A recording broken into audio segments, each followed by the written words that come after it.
All right, let's just jump right in. You know the feeling, right? You get this huge, amazing idea, a life-changing goal. You're so excited. But then, fast forward a few weeks, and poof, it's gone. That grand plan is just collecting dust. So today, we're going to figure out why that happens.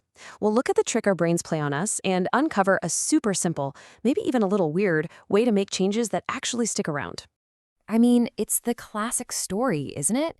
Every January 1st, we're all like, this is my year. We're going to reinvent ourselves. And then boom, February rolls around and we're right back to our old habits. But here's the thing. What if I told you the problem isn't you? It's not about a lack of willpower. It's not that you're lazy. It's the tool. The very thing we think we need to succeed, that's broken. Let's dig into that. And that brings us to part one, the motivation mirage. Yep, here it is, our main suspect, motivation.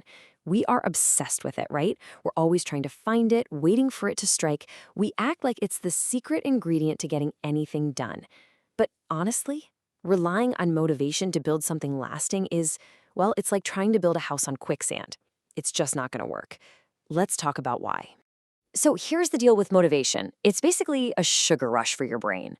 Think about it. It's an emotion, and like any emotion, it's totally unreliable. One minute you watch an inspiring video and you feel like you can conquer the world. You get that incredible jolt of energy. But what happens next? The crash. The second you're tired or you've had a stressful day or you're just not feeling it, poof, motivation is gone. It just vanishes, leaving you and your big plans completely stranded. And this chart really just lays it all out, doesn't it? Let's just look at the difference. Motivation, it's all about emotions and moods. It's here today, gone tomorrow. But discipline, that's different. That's built on your commitments, your core values, stuff that doesn't change day to day. And here's the big one. When things get hard, and they always do, motivation is the friend that ghosts you. It bails. Discipline, though, discipline is the one that shows up and says, look, I don't care how you feel, we've got a job to do. Let's go. Okay, so if motivation is this totally unreliable engine, what's the alternative? What do we use instead? Well, the secret isn't trying to find more motivation. That's a fool's errand. The secret is to build a system that doesn't need it at all. A system that just runs on its own. And that, my friends, brings us to part two, why small habits absolutely win. You know, I think the single biggest mistake we all make is starting way too big. We set this giant, intimidating goal like, I'm going to go to the gym for an hour every single day. And honestly, just thinking about that is exhausting. No wonder we burn out. But the real secret, the game changer, is to start so small it feels silly. I mean, so small you literally can't fail. We're not talking about a full workout. We're talking about doing one push-up, just one. And this is where the magic happens. See, when a habit is that small, your brain doesn't even bother fighting it. There's no resistance, no procrastination. But then you do it again and again, and those tiny actions start to stack up. They compound into something huge. And maybe the most powerful part of all this, it starts to change your identity.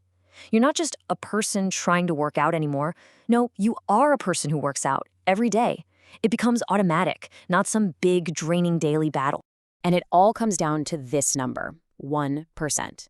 It sounds like nothing, doesn't it? Just get 1% better each day. But because of the power of compounding, the result is, well, it's absolutely mind-blowing. Over a year, that tiny, seemingly insignificant daily improvement, it doesn't make you 1 or 2 times better. It makes you over 37 times better.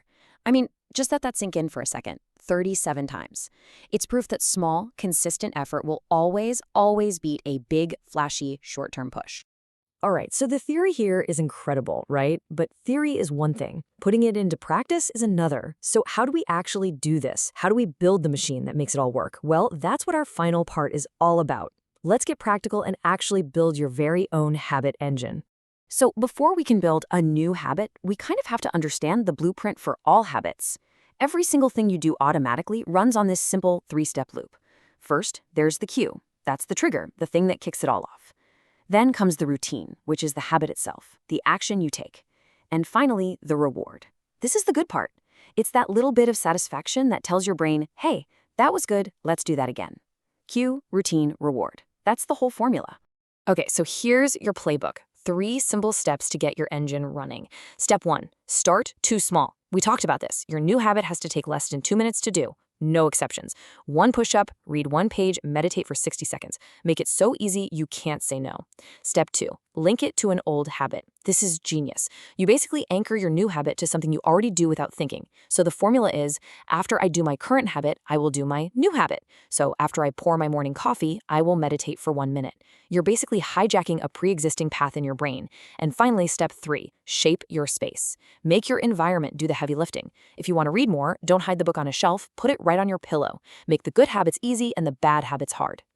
And I know what you might be thinking. One push-up, one page, that's nothing. But it's not nothing. It's actually everything. Because this whole thing, it's not really about hitting a goal. It's about forging an identity. And this quote just says it perfectly. Every action is a vote for the person you want to become. When you do one push-up, you're casting a vote for being a healthy person. When you read one page, you're casting a vote for being a reader. These small votes add up. So, I'm going to leave you with this one question. Just forget about the massive, perfect plan for the future. Don't worry about next week or even tomorrow. Just think about right now. What's one tiny, imperfect vote you can cast for yourself today?